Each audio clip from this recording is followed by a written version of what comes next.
पवित्रा दिल्ली की रहने वाली थी, लेकिन उसकी शादी एक गुजराती परिवार में हो गई थी। पवित्रा को अपने ससुराल वालों से कोई परेशानी नहीं थी, लेकिन उसे गुजराती खाना बनाना नहीं आता था। इस बात को लेकर वो थोड़ी डरी हुई थी।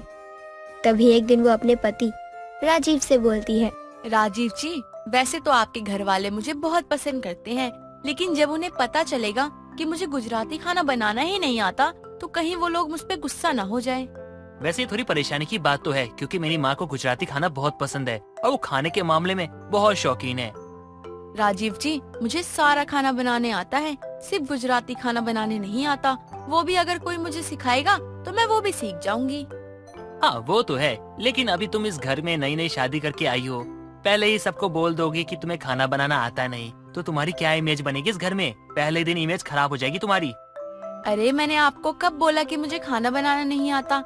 मैंने तो बस इतना बोला है कि मुझे गुजराती खाना बनाना नहीं आता, और आपके यहाँ सब गुजराती हैं और उन लोगों को गुजराती खाना पसंद है, तो मैं अपनी पहली रसोई में क्या बनाऊं? मुझे कुछ समझ ही नहीं आ रहा। पवित्रा और राजीव एक दूसरे से खाने को लेकर बहस कर ही रहे होते हैं। तभी पवित्रा की ननद जिग्ना वहाँ आती है और उनकी सारी बातें सुन लेती है, जिसे सुनने के बाद वो बोलती है, भाभी, मैंने आपकी सारी बातें सुन ली है। आपको परेशान होने की कोई जरूरत नहीं है। आपको गुजराती खाना बनाना नहीं आता है ना, तो क्या हुआ, मैं हूँ ना, मैं आपको गुजराती खाना बनाना सिखाऊंगी। आप सच कह रही हैं? आपको गुजराती खाना बनाना आता है? हाँ बिल्कुल, मुझे गुजराती खाना बनाना आता है। चलो ये तो बहुत अच्छी बात है, अब तो मेरी सारी परेशानी दूर हो गई। मैं तो फालतू में ही इनसे बहस कर रही थी तब से। अरे कोई बात नहीं भाभी, आप चलिए मेरे साथ रसोई में। जिग्ना इतना कहकर पवित्रा को लेकर रसोई में जाती है और उसे दाल ढोकला बनाना सिखाती है। कुछ देर बाद सभी नाश्ता करने के लिए उसका पति सास वहाँ आते हैं। तभी पवित्रा सबके लिए दाल ढोकला लेकर आती है, जिसे देखकर उसकी सास सुगंधा बोलती है, क्या बात है बहू, तूने आते ही अपने ससुराल वालों की तरह खाना बनाना सीख लिया। क्या करे माँ जी, जब रहना ही यहाँ है तो चीज तो सीखनी पड़ेगी ही। और मैं सच बताऊं, आज कुछ अलग बनाकर मुझे बहुत अच्छा लगा। मुझे भी ये देखकर बहुत अच्छा लगा कि तूने आते ही अपने ससुराल वालों की पसंद और नापसंद को जानने की कोशिश करी और उनका मान रखा। वरना तो ये भी बोल सकती थी कि मैं गुजराती नहीं हूँ और मुझे गुजराती खाना बनाना नहीं आता। माँ जी, मैं अपने रिश्ते की शुरुआत झूठ से नहीं करना चाहती, इसलिए आपको पहले ही बता दूं, ये बात सच है कि मुझे गुजराती खाना बनाना नहीं आता। ये क्या बोल रही है बहू तू? तुझे गुजराती खाना बनाना नहीं आता? तो फिर तूने ये दाल ढोकला कैसे बनाया? कहीं बाहर से तो नहीं मंगवाया है ना? नहीं माँ जी, मैंने ये खाना किसी और से नहीं मंगवाया है, बनाया तो है खुद ही, लेकिन दाल ढोकले को बनाने में ननद जी ने मेरी मदद करी है। मुझे गुजराती खाना छोड़कर बाकी सारा खाना बनाना आता है। पवित्रा की बात सुनकर सुगंधा को बहुत गुस्सा आता है, लेकिन उसकी सच्चाई देखकर वो अपनी नाराजगी खत्म कर लेती है और उसके बनाए हुए ढोकले को खाती है। ढोकला खाकर उसे बहुत खुशी होती है और वो बोलती है, बहू, मुझे लगा था कि तू पहली बार दाल ढोकला नहीं बना पाएगी, लेकिन ये दाल ढोकला तो बाहर मिलने वाले दाल ढोकला से भी अच्छा है। अब बस क्या अपनी सास को खिलाती रहोगी या मुझे भी टेस्ट करवाओगी? जी अभी देती हूँ, आप भी खाकर बताइए कैसा बना है। दाल ढोकला तो सच में बहुत अच्छा बना है, मजा आ गया खाकर। लेकिन बहू, हम गुजराती खाना तो हमेशा से खाते आ रहे हैं ना, अब तू अपनी तरफ से कुछ अच्छा बनाकर खिला। मैं भी तो देखूं जरा कि तुझे क्या क्या बनाना आता है। जी बिल्कुल माँ जी, कल से मैं आपको अपनी तरफ का खाना बनाकर खिलाऊंगी, जो हमारे दिल्ली की फेमस रेसिपी है। ठीक है बहू, मुझे तेरे हाथों से बनी चीजों का इंतजार रहेगा। कुछ देर बाद सभी लोग खा पी कर अपने अपने काम पर चले जाते हैं। अगले दिन पवित्रा अपने ससुराल वालों को दिल्ली की फेमस चीजें जैसे छोले भटूरे, दाल फ्राई, वेज बिरयानी जैसी फेमस चीजें बनाकर खिलाती है। वहीं दूसरी तरफ उसकी गुजराती ननद दाल ढोकले के सिवा कुछ नहीं बनाती थी, जिस पर एक दिन सुगंधा अपनी बहू से बोलती है, बहू, अपने साथ साथ अपनी गुजराती नंद को भी अच्छा अच्छा खाना बनाना सिखा दे, वरना ये अपने ससुराल में जाकर क्या बनाएगी। माँ जी, ननद जी को तो सब कुछ बनाना आता है। अरे बहू, उसे दाल ढोकला के सिवा कुछ भी बनाना नहीं आता। दाल ढोकला भी इसलिए बनाना आता है क्योंकि उसे बहुत पसंद है। उसका जब भी खाने का मन करता है वो जल्दी से बना लेती है। ठीक है माँ जी, मैं ननद जी को उनकी शादी से पहले सब कुछ सिखा दूंगी। वही अच्छा होगा, वरना इसके ससुराल वाले इसे धक्के मारकर घर से निकाल देंगे। अपनी माँ और भाभी की बातें जिगना उनसे कुछ दूर खड़ी ही सुन रही होती है, जिसे सुनकर वो उनके पास जाती है और बोलती है। मुझे किसी से कुछ सीखने की जरूरत नहीं है, मुझे सब बनाना आता है। क्या बनाना आता है तुझे? जरा मुझे भी तो तू बता। दाल ढोकला बनाना आता है मुझे। तेरे इस दाल ढोकले से मैं परेशान हो गई हूँ। इसके अलावा तुझे क्या क्या बनाना आता है? ये तेरा दाल ढोकला बनाने से तेरे ससुराल में बसर नहीं होगा, समझी तू? इसलिए आज के बाद इस दाल ढोकले का नाम मत लियो। अपनी माँ की बात सुनकर जिगना गुस्से में अपने कमरे में चली जाती है। दिन बीतते हैं। पवित्रा अपनी ननद को बहुत समझाने की सिखाने की कोशिश करती है, लेकिन जिगना अपनी भाभी की बातों पर ध्यान नहीं देती। अचानक से पवित्रा की तबीयत खराब हो जाती है और रसोई का सारा भार जिगना पर आ जाता है और वो तीनों ही टाइम दाल ढोकला ही बनाती थी। उसके घर वालों के साथ साथ पवित्रा भी अपनी ननद का दाल ढोकला खा खा कर परेशान हो चुकी थी, लेकिन तबीयत खराब होने के कारण वो कुछ कर भी नहीं सकती थी। एक दिन जिगना पवित्रा के कमरे में आती है और खाने की भरी थाली देखकर बोलती है। क्या हुआ भाभी, आपने खाना क्यों नहीं खाया? ननद जी, अब मेरे बस की नहीं है दाल ढोकला खाना, मैं बहुत बोर हो गई हूँ ये खा खा कर। अब आप भी यही बोलेंगे भाभी, मुझे आपसे ये उम्मीद नहीं थी। तो क्या करूँ ननद जी, आप आए दिन सिर्फ दाल ढोकला बनाती रहती हैं। हम भी इंसान हैं, आखिर एक ही चीज कितनी बार खा सकते हैं। भाभी मैं भी तो वही खाती हूँ ना, मुझे तो कोई परेशानी नहीं है। नंद जी, आपको पसंद है दाल ढोकला, इसलिए आपको परेशानी नहीं होती, लेकिन हमें तो पसंद नहीं है ना ये चीज, तो इसलिए हम इसे बार बार खा के बोर हो जाते हैं। लेकिन हम तो अपनी पसंद की चीज भी इतनी नहीं खा सकते जितना आप दाल ढोकला खाती हो। पवित्रा की बात जिगना को अच्छी नहीं लगती और वो मुंह बनाकर वहाँ से चली जाती है। दिन बीतते हैं। तभी एक दिन जिगना को देखने के लिए लड़के वाले आते हैं और जिगना उनके लिए चाय नाश्ता लाने की जगह दाल ढोकला लेकर आती है, जिसे देखकर लड़के की माँ बोलती है। बेटी ये क्या है, तुम क्या बना के लाई हो? आंटी जी, ये दाल ढोकला है, गुजराती रेसिपी है और मैंने खुद अपने हाथों से बनाई है। अच्छा, तो तुम्हें गुजराती खाना बनाना भी आता है? अरे नहीं नहीं आंटी जी, मुझे सारा गुजराती खाना बनाना नहीं आता, सिर्फ दाल ढोकला बनाना आता है। अच्छा, तो इसे छोड़ के कुछ और भी चीजें होंगी जो तुम्हें बनानी आती होगी? नहीं आंटी जी, मुझे सिर्फ दाल ढोकला ही बनाना आता है, क्योंकि ये मेरी मनपसंद डिश है ना, इसीलिए। अच्छा, तो तुम सुबह शाम हमें खाने में क्या खिलाओगी? दाल ढोकला, क्योंकि मुझे तो यही बनाना आता है। बहू, आज ये तेरी गुजराती नंद का दाल ढोकला इसे ले डूबेगा। अब ये रिश्ता नहीं होने वाला। माँ जी, लग तो मुझे भी कुछ ऐसा ही रहा है, लेकिन हम कर भी क्या सकते हैं? अगर हमने बीच में बोला तो मेहमान सोचेंगे कि लड़की में कोई कमी है, इसलिए हम बोल नहीं सकते बीच में। तू सही कह रही है बहू, इसके जैसे मूर्ख लोग होते हैं जो अपने हाथों से अपनी किस्मत फोड़ते हैं। देखिए बहन जी, आपकी लड़की में बहुत गुण है, लेकिन इतनी गुण वाली लड़की हमें अपने घर में नहीं चाहिए, माफ कीजिएगा। सुगंधा को ताने सुनाकर लड़के की माँ वहाँ से चली जाती है, जिसके बाद जिगना के घर वाले अपने सर पर हाथ रखकर बैठ जाते हैं और एक बार फिर पवित्रा की गुजराती ननद का दाल ढोकला उस पर भारी पड़ जाता है। संदीपा एक फटी सी साड़ी पहने हुए अपने मकान के बाहर झाड़ू लगा रही थी। तभी एक गाड़ी और बहुत बड़ा सा ट्रक उसके सामने वाले बंगले के पास आकर रुकता है। गाड़ी में से एक बढ़िया सा सूट बूट पहने एक आदमी और रेशमी साड़ी पहने एक औरत निकलती है। संदीपा जैसे ही उस औरत का चेहरा देखती है तो चौंक कर कहती है, आंचल, ये तो मेरी पुरानी सहेली है। तभी आंचल की नजर भी झाड़ू लिए खड़ी संदीपा पर जाती है और अपने पति को ट्रक से सामान उतरवाने को कहकर संदीपा के पास जाकर आंचल कहती है, संदीपा, ये तू ही है ना कि मेरी आंखों को कोई धोखा हो रहा है? नहीं नहीं, कैसी है आंचल, कितने सालों बाद मिली है तू। ये सामने वाले बंगले में तू रहने आई है? हाँ, कुछ महीने पहले ही हमने इसे खरीदा था, तो अब शिफ्ट हो रहे हैं। वैसे ये मकान तेरा है? हाँ, यही है तेरी गरीब सहेली का छोटा सा आशियाना।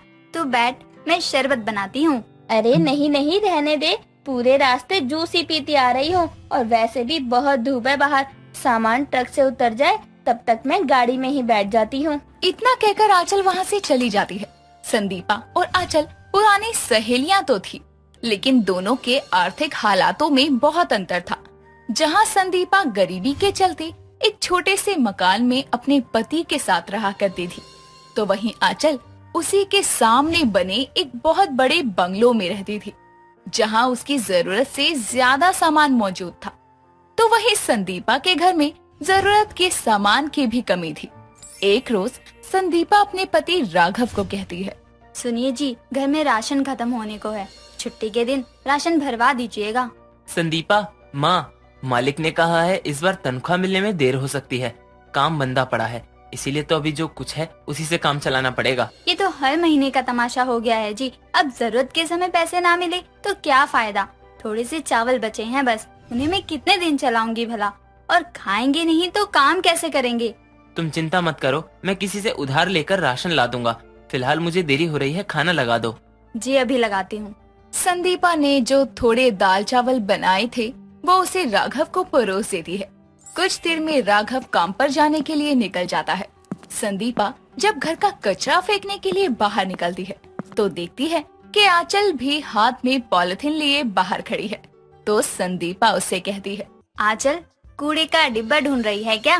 हाँ, वो कल घर में कुछ मेहमान आए थे तो मैंने खाना बाहर से ऑर्डर किया था, पर देखना आधे से ज्यादा खाना बच गया। मतलब तू कचरा नहीं खाना फेंकने आई है? तेरे घर में फ्रिज तो होगा, उसमें रखकर तू इसे दोबारा भी खा सकती है। ना ना, मुझे जरूरत नहीं है इस खाने की, और वैसे भी फ्रिज में गए खाने को कोई हाथ भी नहीं लगाता। ये अमीर है तो बासी खाने की इसे जरूरत ही नहीं, और मुझ गरीब की जरूरत ही खाना है, फिर वो ताज़ा हो या बासी।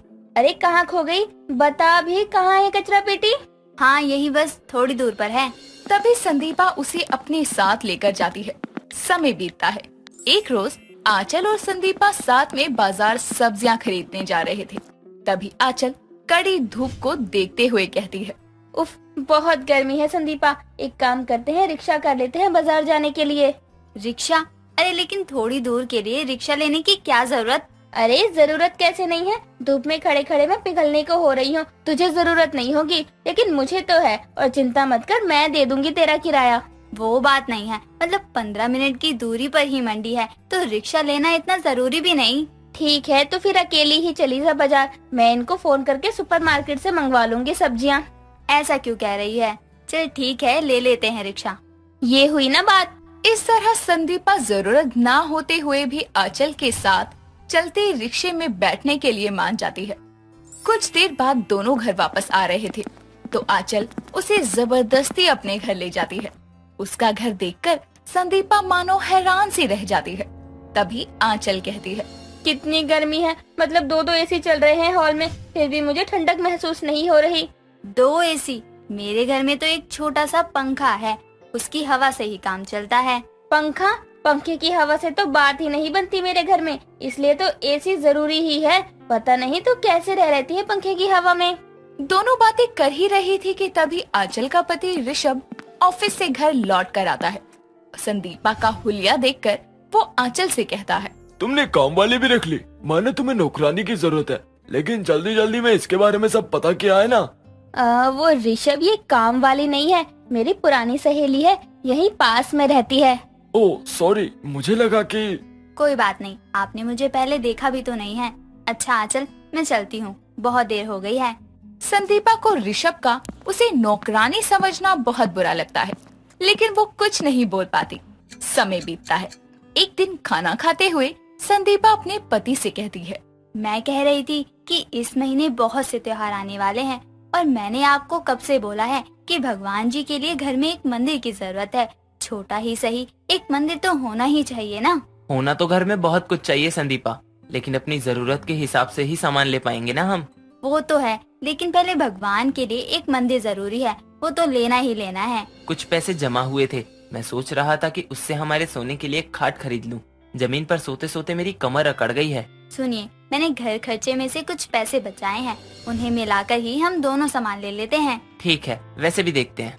ऐसे ही बातें करते हुए दोनों खाना खाने लगते हैं। अगले दिन आंचल किसी बात से परेशान होकर संदीपा के घर आती है और उसे कहती है, संदीपा, मेरा भाई हॉस्पिटल में एडमिट है, ये भी काम से बाहर गए हुए हैं, मुझे बहुत डर लग रहा है, प्लीज मेरे साथ हॉस्पिटल चल। तू शांत हो जा आंचल, घबरा मत, मैं चलती हूँ तेरे साथ। जरूरत के समय में संदीपा आंचल के साथ हॉस्पिटल जाती है और मुश्किल की घड़ी में उसे हिम्मत देने के लिए उसके साथ रहती है। इस तरह एक रोज संदीपा के घर राघव के ना रहने पर कर्जदार आते हैं और उससे पैसों की मांग करने लगते हैं। तब जरूरत के समय पर आंचल पैसे उन कर्जदारों को देकर गरीब संदीपा की मदद करती है। समय बीतता है, धीरे धीरे संदीपा आंचल के पैसे लौटा देती है।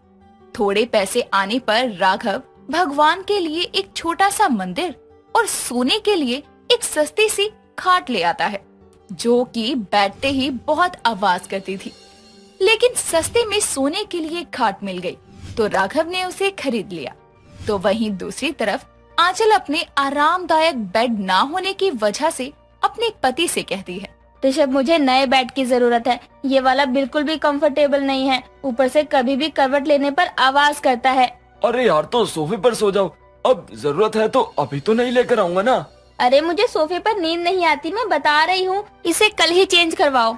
इतना बोलकर वो गुस्से में चली जाती है। अगले दिन उसके घर से वो बेड ले जाने के लिए मजदूर आते हैं।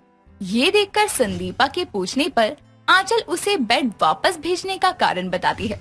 तो संदीपा अपने मन में कहती है, बताओ, इसे इतना बड़ा पलंग आरामदायक नहीं लगता तो इसने वापस भिजवा दिया, और हमने जरूरत के चलते इतनी सस्ती सी आवाज करने वाली खाट ली। क्या हुआ, कहाँ खो गई? कुछ नहीं, ये सोच रही थी कि हम अमीर गरीब की जरूरतों में कितना फर्क होता है। अब देखना, तेरे घर में जरूरत से ज्यादा सामान है और मेरे घर में जरूरत के भी सामान की कमी है। हाँ, ये तो तू सही कह रही है, उस दिन तुझे रिक्शा लेने की जरूरत नहीं थी और फिर भी तूने मेरी जरूरत को समझते हुए रिक्शा लिया।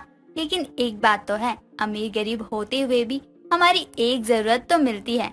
जब हम दोनों उदास थे तो हमें किसी दोस्त की जरूरत थी, तो तू मेरी जरूरत बनी और मैं तेरी।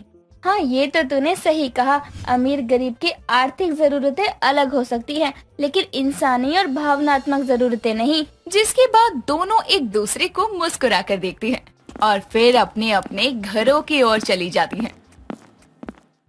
जनकपुरी गांव में बिंदिया अपने माता पिता के साथ रहा करती थी। बिंदिया थोड़ी शरारती थी, इसीलिए उसे हर कोई पसंद करता। बिंदिया के पिता को एक दिन काम करते हुए लकवा मार गया था, इसीलिए बिंदिया की माँ सुनीता खेतों में काम करती और बिंदिया घर में रहा करती। ऐसे ही एक दिन बिंदिया अपनी माँ से कहती है, माँ, मुझे भी आपके साथ काम करना है। पता है, आपको घर का सारा काम करने के बाद मैं इधर उधर घूमते रहती हूँ। मुझे घर पर खाली बैठे रहना अच्छा नहीं लगता। पागल तो नहीं हो गई हो? अगर तुम भी बाहर का काम करोगी तो तुम्हारे पिताजी का कौन ख्याल रखेगा? वैसे भी मैं नहीं चाहती कि तुम कभी बाहर का काम करो। माँ, मुझे काम करना है। अगर मैंने भी काम करना शुरू कर दिया तो हमारे घर के हालात थोड़े बहुत सुधर जाएंगे। पिताजी को देखो, इनकी दवाइयाँ भी नहीं लेकर आ पाते हैं। हम 2 महीने में सिर्फ एक बार दवाई लेते हैं पिताजी की। मुझे पता है, फिर भी मैं तुझे काम करने की इजाजत नहीं दूंगी, भले तुम मुझसे गुस्सा ही क्यों ना हो। फिर भी मैं तुम्हें इजाजत नहीं दूंगी कि तुम कहीं काम करो। हाँ ठीक है, नहीं करना मुझे कोई काम। जब आपको जरूरत पड़ेगी तब आकर आप मुझसे खुद ही बोलोगी ना, तब मैं मना करूंगी कि मुझे नहीं करना कोई काम। जैसे आप मना कर रही हो तब मैं करूंगी।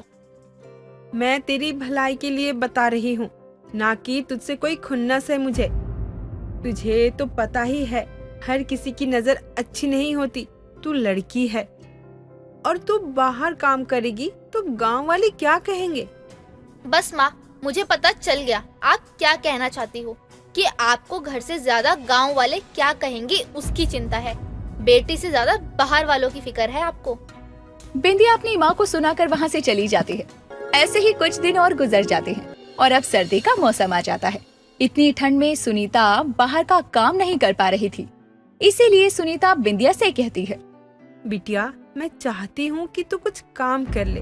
घर में अब राशन भी खत्म हो गया है, ना दाल है ना चावल, कुछ भी नहीं है घर में। नहीं, मुझे कोई काम नहीं करना। मैंने तो पहले ही कहा था कि मुझे अब दोबारा कभी काम के लिए भी बोलोगी तो मैं नहीं करने वाली। तो अब कैसे बोल रही हो? अब ठंड का मौसम है, अब आपसे काम नहीं होता, इसीलिए आप मुझे काम की बोल रही हो ना? ये कैसी जिद है तेरी? ठीक है, काम नहीं करना मत कर, मैं ही कुछ काम कर घर का खर्च उठा लूंगी। तू बस अपने पिताजी का ख्याल रख, तब तक मैं कहीं से पैसे का इंतजाम करती हूँ। माँ बेटी बातें कर रहे थे, तभी वहाँ उनके पड़ोसी कमल जी आ जाते हैं और तभी सुनीता से कहते हैं, सुनीता जी, मुझे आपकी मदद की जरूरत है, क्या आप मेरी मदद कर सकती हो? हाँ है तो बता दो, या ना है तो भी बता दो, लेकिन जल्दी जवाब दे दो, मेरे पास ज्यादा वक्त नहीं है। अरे अब बताइए तो, क्या मदद चाहिए? बिना कुछ सुने समझे मैं आपकी कैसे मदद कर दूं? मेरे घर में कुछ मेहमान आ रहे हैं, क्या आप उनके लिए खाना बना देंगी? मैं इस काम के बदले आपको पैसा दूंगा। देखिए सुनीता बहन, मना मत कीजिएगा।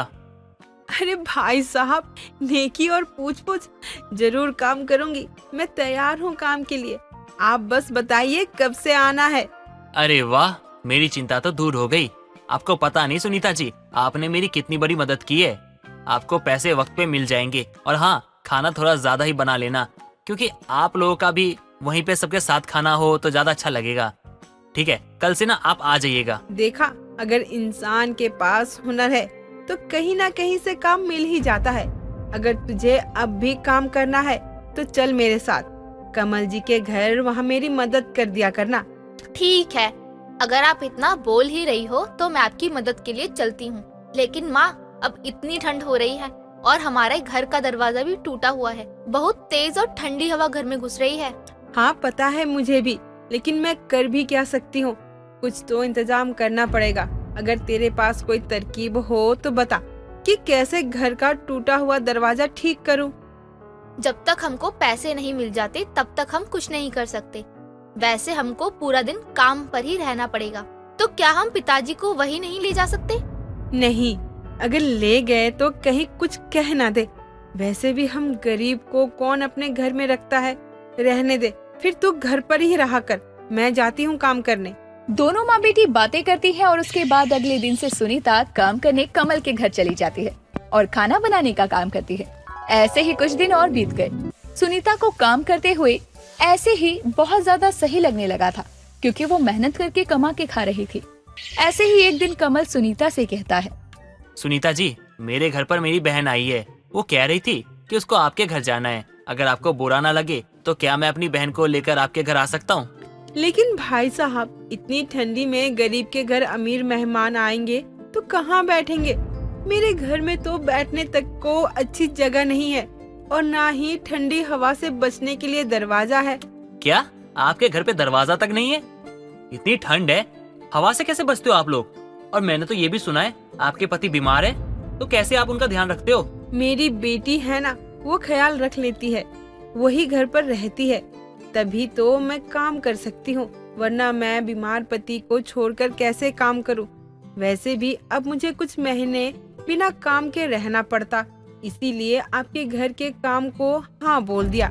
वैसे भी अब ये काम भी मुझसे छूटने वाला है। आपको ये किसने कह दिया कि आप हमारे घर का काम छोड़ रही हो? अरे मैं तो कहने वाला था सुनीता जी आपको कि आज से आप हमारे घर में ही काम किया करो, और जितना खेत में काम करते हो ना, उससे ज्यादा पैसा हम आपको देंगे। कमल की बात को सुनकर सुनीता भावुक हो जाती है और अब से सुनीता का काम भी पक्का हो गया था। कुछ दिन बाद सुनीता घर पहुंचकर अपनी बेटी बिंदिया से कहती है, बिंदिया सुन, बहुत ही जरूरी बात है। पता है, कमल भाई साहब के परिवार वाले हमारे घर में आना चाहते हैं। मैं क्या करूं, कैसे करूं, पता नहीं, क्या सोचेंगे हमारे बारे में। माँ, आप इतनी फिक्र क्यों कर रही हो? वो कोई लड़की देखने तो नहीं आ रहे हैं, तो बस चिंता करने की कोई बात नहीं है। वैसे भी मैं कल घर को थोड़ा बहुत सजा कर रख दूंगी, देखते हैं फिर क्या बोलते हैं। लेकिन बिंदिया, हम गरीब के घर में दरवाजा तक नहीं है, ऐसे में अमीर लोग आएंगे तो कितना बेकार लगेगा हमारा घर। वैसे भी कमल भाई साहब की बहन की बहुत बड़े घर में शादी हुई है, बहुत अमीर है वो। क्या इतनी ठंड में हम गरीब के घर अमीर मेहमान आएंगे? मुझे तो यकीन भी नहीं हो रहा है कि अमीर मेहमान आने वाले हैं हमारे घर में। हाँ तो अब बता, घर का कैसे काया पलट करेगी? क्या करेगी घर को जिसे थोड़ा बहुत अच्छा दिखे और हर कोई तेरी तारीफ करे? माँ चिंता मत करो, मैं हूँ ना, मैं कुछ ना कुछ जुगाड़ से घर को जितना हो सके उतना ठीक कर दूंगी। माँ बेटी घर संवारने की बातें कर रही थी कि तभी वहाँ कमल आता है और माँ बेटी की बात को सुनकर कहता है, सुनीता जी, आपको चिंता करने की क्या जरूरत है। मैं आपके घर मेहमान को लेकर आ रहा हूँ, ना कोई राजा महाराजा को लेकर आ रहा हूँ। वैसे भी हम भी पहले गरीब थे, हम तो अभी अभी अमीर हुए हैं। आप चिंता मत कीजिए, कोई दिक्कत नहीं होगी हमें। नहीं भाई साहब, वो बात नहीं है। हमें भी थोड़ा अच्छा लगना चाहिए। जब हम गरीब के घर अमीर मेहमान आएंगे तो हम उनको ठंडी हवा से बचाने के लिए क्या करेंगे? आपको चिंता करने की कोई जरूरत नहीं है। मैं आपके घर का दरवाजा बना दूंगा। मैं अभी किसी को बुलाता हूँ जिसे दरवाजा बनाना आता हो, अभी उसे दरवाजा बना के लगवा दूंगा। अब तो खुश हो ना आप? भैया, उसके कितने पैसे होंगे? क्योंकि हमको पैसे देने पड़ेंगे। हमारी हैसियत के हिसाब से तो अच्छा रहेगा ना। तुम अभी छोटी हो तो इतना सोचने की जरूरत नहीं है तुम्हें, मैं देख लूंगा सब कुछ।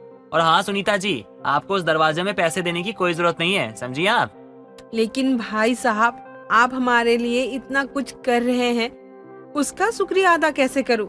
मेरे पास लफ्ज नहीं है। फिर भी मैं आपका बहुत शुक्रिया अदा करती हूं भाई साहब। भाई साहब बोलती हो? फिर भी एक भाई होने के नाते मैं इतना भी नहीं कर सकता। ये एक तोहफा है, एक भाई की तरफ से एक बहन को।